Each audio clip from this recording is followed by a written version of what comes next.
नमस्कार। आप देख रहे हैं अपना पसंदीदा यूट्यूब चैनल हस्तरेखा अशोका।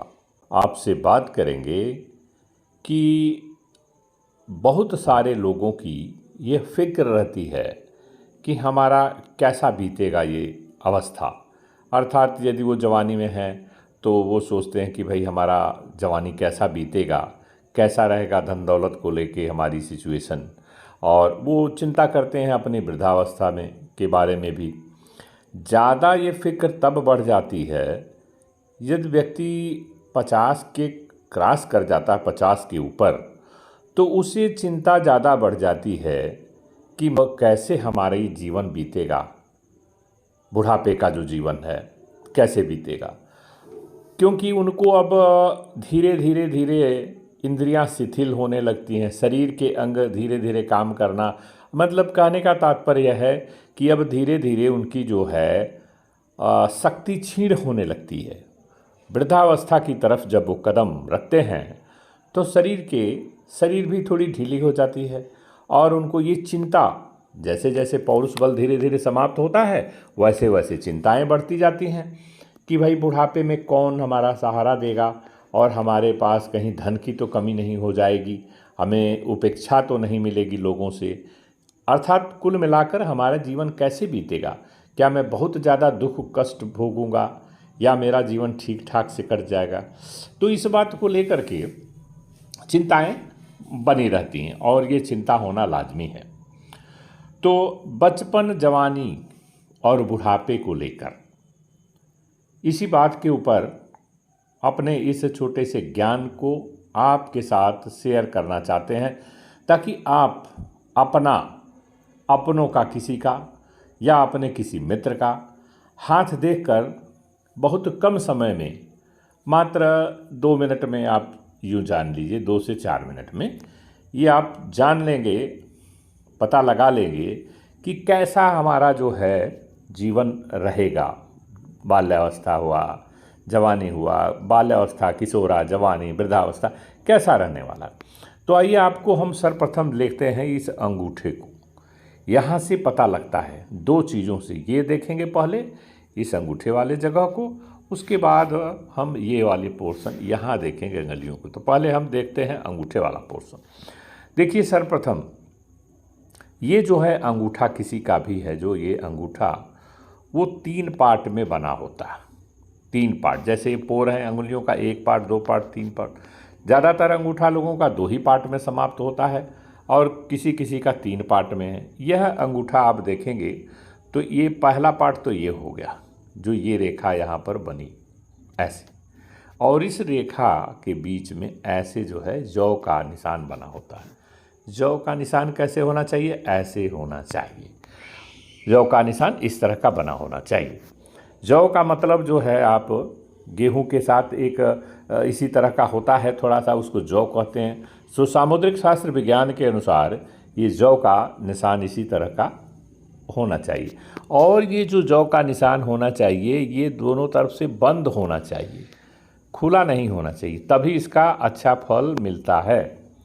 अगर मान लीजिए कि ये अच्छी तरह से बंद है तो ही इसका अच्छा फल मिलता है। यहाँ पर ये पोर्शन, ये वाला चीज़ यहाँ पर हो और ये वाली चीज़ जो है ये एक यहाँ पर भी हो। ठीक, तो देखिए ये अंगूठा में हम 2 ही पार्ट देख पा रहे हैं, पार्ट 1 एंड ये पार्ट 2, ये वाला ये वाला 2 पार्ट देख रहे हैं। तो आप समझ लीजिए कि ये 2 पार्ट में किस में बना है, आप खुद देखिए कि किस में बना है। ये जौ का निशान पहले वाले पार्ट में बना है, दूसरे पार्ट पे नहीं दिखाई दे रहा। तो पहला पार्ट जो है, पहले पार्ट को डिनोट किया जाता है उसकी बाल्यावस्था में, अर्थात इनका जो बाल्यावस्था का जो जीवन है अच्छी तरह से कटा होगा। धन वगैरह के मामले, अर्थात इनके जो माता पिता हैं वो वेल टू डू फैमिली में इनकी पैदाइश हुई है। तो उसके बाद जब यहाँ पर ये पहुँचेगी, जैसे कि कहने का मतलब अब किशोरावस्था पार करके जब जवानी में पहुँचेगी, तो इनका जवानी का जो हिसाब किताब है वो मतलब कमाना खाना, थोड़ा बहुत बचना, बस बहुत ज़्यादा नहीं। और उसके बाद जब वृद्धावस्था में आ रहे हैं तो वहाँ भी जौ का निशान नहीं है, अर्थात वृद्धावस्था नॉर्मल तरीके से, मतलब कुछ न कुछ कमी लगी रहेगी। वेल टू डू से अपने अपने पैर पर जब से खड़ा हो करके, तो कहने का मतलब उसी में लगे रहेंगे और बहुत अच्छा खासा धन नहीं कमा पाए। तो वृद्धावस्था में स्पेशली ये धन का ही मामला देखा जाता है कि धन को लेकर कहीं कष्ट तो नहीं होगा आपको। तो वृद्धावस्था इनका बहुत अच्छा नहीं रहेगा, लेकिन फिर भी ठीक ठाक रहेगा। सबसे अच्छा इनका बाल्यावस्था है। इसके बाद हम चलते हैं यहाँ से अंगुलियों का। जिस तरह से अंगूठे में पोर होते हैं, किसी में 2 या 3, लेकिन अंगुलियों में सभी के 3 पोर होते हैं। 1 2 3, 1 2 3, 1 2 3, 1 2 3। तो ये जो पोर है ना, ये पोर इनके सभी में होते हैं 3-3 पोर। तो हम जो देखते हैं इसको जानने के लिए बचपन, जवानी और वृद्धावस्था के बारे में, तो ये जो आप इसको नॉर्मल तरीके से अगर बंद करेंगे, तो यह जो गैप दिखाई दे रहा है, यह गैप यहाँ गैप नहीं है, यहाँ गैप इसमें नहीं है, इसमें गैप नहीं दिखाई दे रहा। यदि आप बंद करके नॉर्मल तरीके से देखें तो आर पार नहीं हो रहा है। तो मात्र अंगूठे से ही नहीं देखा जाता है, ये अंगुलियों के बीच में यदि पोर यहाँ पर, दो बाल्यावस्था में इनके पास पैसा माँ बाप के से खूब खर्च लिए और पैसा खूब खर्च वर्च किए, अपने पे जब हुए तो पैसे की वैल्यू को बहुत ज़्यादा समझ गए और खर्चा जो है नहीं करे, कंजूस बन गए। फिर वृद्धावस्था में भी उनकी यही हालत।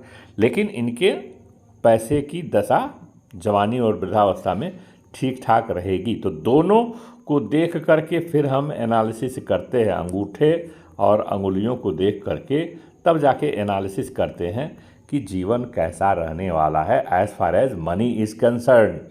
आपका बाल्यावस्था, आपका जवानी और वृद्धावस्था।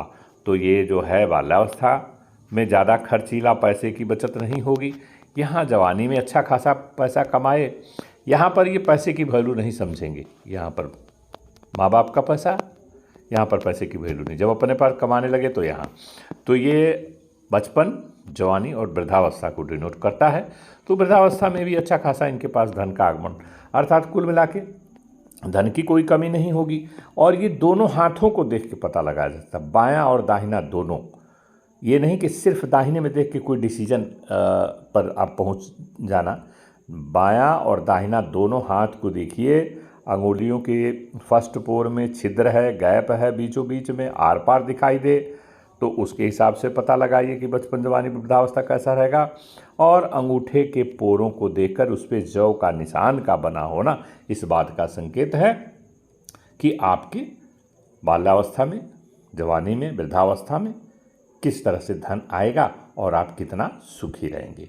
तो बस आज का वीडियो में बस इतना ही। नमस्कार, धन्यवाद। अगले वीडियो में फिर मिलेंगे।